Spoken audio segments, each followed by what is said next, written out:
हमें ज्वाइन किया है सीनियर रहनुमा पाकिस्तान तहरीक इंसाफ की रिजवाना गजनफर साहिबा ने, और इनसे जानते हैं, वेलकम कहते हैं रिजवाना आपको, और जानना चाहूंगी कि क्या मामलात चल रहे हैं इस्लामाबाद में और पार्टी वर्कर्स की क्या सिचुएशन है। मुझे तो पार्टी वर्कर्स पर ज्यादा तरस आ रहा है क्योंकि लीडर्स तो कहीं ना कहीं बैठ ही जाते हैं, पड़ाव कर ही लेते हैं, थोड़े फाइनेंशियली भी स्टेबल होते हैं, लेकिन पार्टी वर्कर बेचारा इन हालात में गिरफ्तार भी वही होता है ज्यादातर, मोस्टली, और फाइनेंशियली स्टेबल भी वही नहीं होता। तो क्या कहती हैं, क्या सिचुएशन चल रही है, पार्टी वर्कर कैसे सिचुएशन हैंडल कर रहे हैं? बिस्मिल्लाहिर्रहमानिर्रहीम। नूर, इस वक्त जो है नो डाउट बहुत एक्साइटमेंट है, बहुत, जिस तरह के आपने देखा पूरा सोशल मीडिया जो है वो भरा पड़ा हुआ है, और उसके अलावा हमारे लोगों को मोटिवेट। जी रिजवाना साहब, आपकी आवाज ब्रेक हो रही है और हमें स्टूडियो पे सुनाई नहीं दे रही है। हमारे साथ रिजवाना साहिबा टेलीफोन लाइन पर मौजूद हैं, लेकिन टेक्निकल इशू के बायस शायद रिजवाना साहिबा की आवाज हम तक पहुंच नहीं रही है। और लेकिन हाँ रिजवाना, अब आपकी आवाज आ रही है हमें।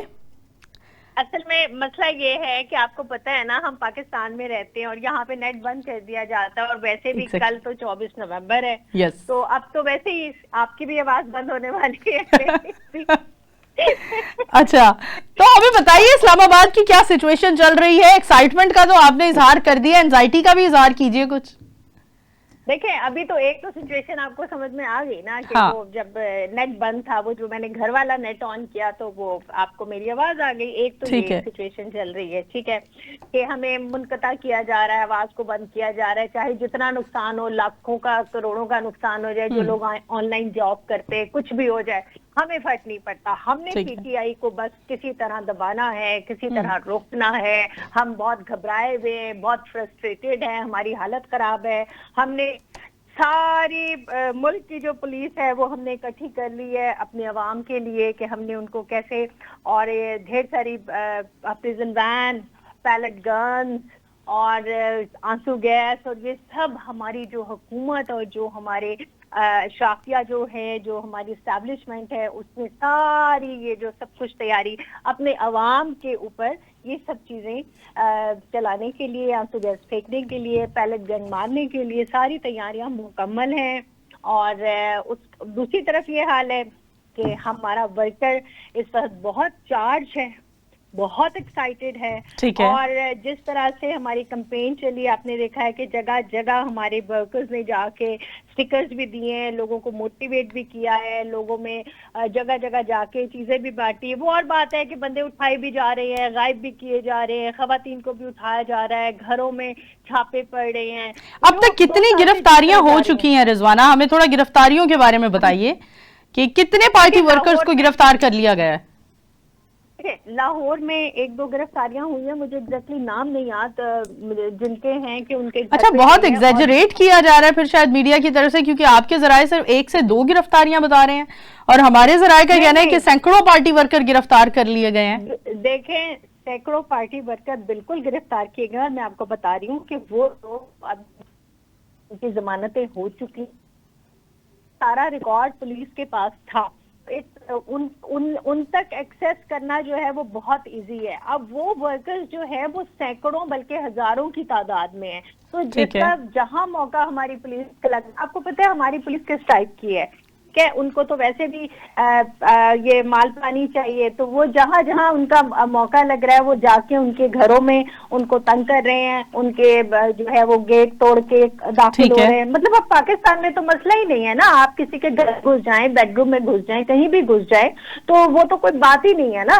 तो मतलब जंगल का कानून, मेरा ख्याल है जैसे में भी कोई कानून होता होगा, यहाँ पे तो बस यही है, ऐसी फसाइयत चल रही है कि जहां दिल चाहे जिसको उठा लो, बेटी को उठा लो, माँ को उठा लो, 85 साल औरत को उठा लो, बुजुर्ग को मार दो।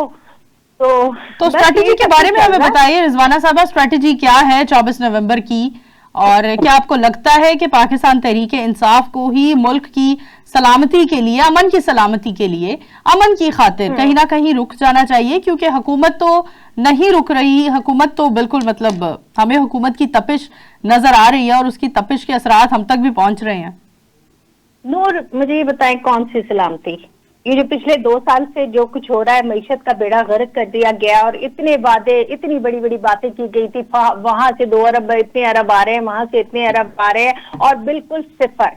क्योंकि आपको पता है कि जब जमहूरियत होती है तो लोग आपको जो कहते हैं ना, किसी मुल्क ने आपको मुंह नहीं लगाया, ठीक है। आप चाइना गए, आप सऊदी अरब गए, किसी ने भी एक धेले का आपको जो है वो पैसे देने से इनकार किया, क्योंकि आपका पिछला रिकॉर्ड इतना खराब है कि सबको पता है कि ये पैसे आप किसके लिए मांग रहे हैं। अवाम के नाम पे आपने हमेशा पैसे मांगे हैं और अपनी जायदादें और अपने ऊपर खर्च किए हैं।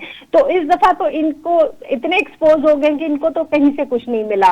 तो अब वो जमात जो पाकिस्तान की वफाक की एक जमात है, जिसकी हर सूबे में नुमाइंदगी है, जिसको अवाम ने मैंडेट दिया है, जब आप उसके मैंडेट को खत्म करके और फॉर्म 47 की हुकूमत लेके बैठे हुए हैं, तो फिर आपके साथ तो ऐसा ही होगा। कहीं मुल्क में किसी भी आप चले जाएं, इस पर जिस तरह की बातें पाकिस्तान के लिए हो रही हैं, कोई मुल्क आपको मुंह लगाने को तैयार नहीं है, ठीक है। यहाँ तक कि IMF भी नहीं। जो फसाइयत आपने मचाई है, बिकॉज ये बदतरीन माशाल्लाह लगा हुआ है, कहने को माशाल्लाह नहीं है, लेकिन माशाल्लाह बदतरीन, माशाल्लाह ज़ियाउल हक के दौर से भी बदतरीन माशाल्लाह है। आप बात नहीं कर सकते, आप बोल नहीं सकते, इवन कि आप अपने बेडरूम में भी महफूज नहीं है। हमें नहीं पता कब कोई हमारे घर के दरवाजे खिड़की तोड़ के तो आके उठा के हमें ले जाएगा।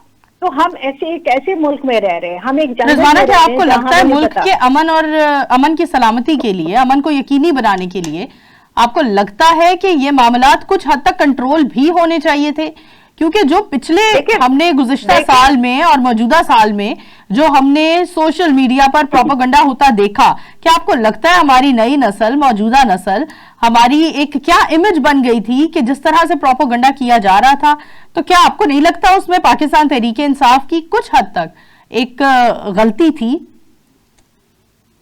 कैसी गलती? नहीं, आप देखें ना, प्रोपेगेंडा सोशल मीडिया टीम्स की जानिब से, सोशल मीडिया सेल्स की जानिब से, इसको आप कैसे एलैबोरेट करती हैं, इसको कैसे जस्टिफाई करती हैं? नूर मेरी बात सुने। हमारा रिकॉर्ड है कि हमने इतने बड़े बड़े जलसे, इतने बड़े बड़े प्रोटेस्ट किए हैं। आपको हमारा वो 126 दिन का धरना भी याद होगा। आज तक कभी हमारा रिकॉर्ड है कि एक गमला नहीं टूटा, ठीक है। हम पे फॉल्स फ्लैग ऑपरेशन किया गया मई के महीने में और उसको एक वजह बनाई गई। जब हमने कहा कि फुटेज लाएं, आपने सेफ सिटी कैमरा से फुटेज लाएं, अगर हमारे लोग होंगे तो हम अब खुद कहेंगे कि हाँ, इनके ऊपर मुकदमे चलाओ। कुछ फुटेजेस सामने आई भी, कुछ फुटेजेस सामने आई भी, लेकिन उसके बावजूद बहुत सारे मामला कोई फुटेजेस सामने नहीं आई। देखिए, जहाँ पे आप आ जाते हैं ना कि आपने किसी पार्टी को टारगेट कर लिया है, यहाँ पे ये हुआ है कि इस पार्टी को टारगेट किया गया है और टारगेट करके उसके पीछे आज तक लगे हुए हैं।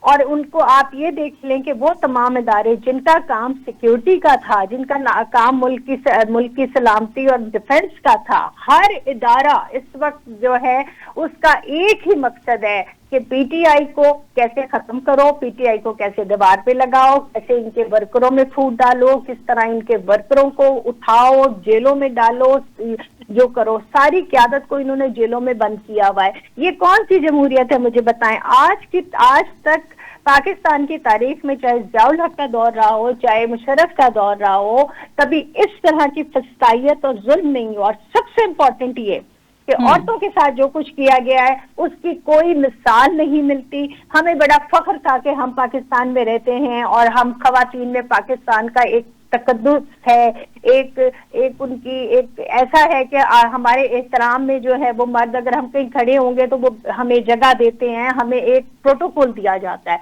लेकिन इन्होंने उस सारी जो कहते हैं ना कि वो एक उस सब चीजों को बर्बाद कर दिया। चार दीवारी के तकद्दुस को इतनी बुरी तरह पमाल किया। सिर्फ ये है कि एक जिद है।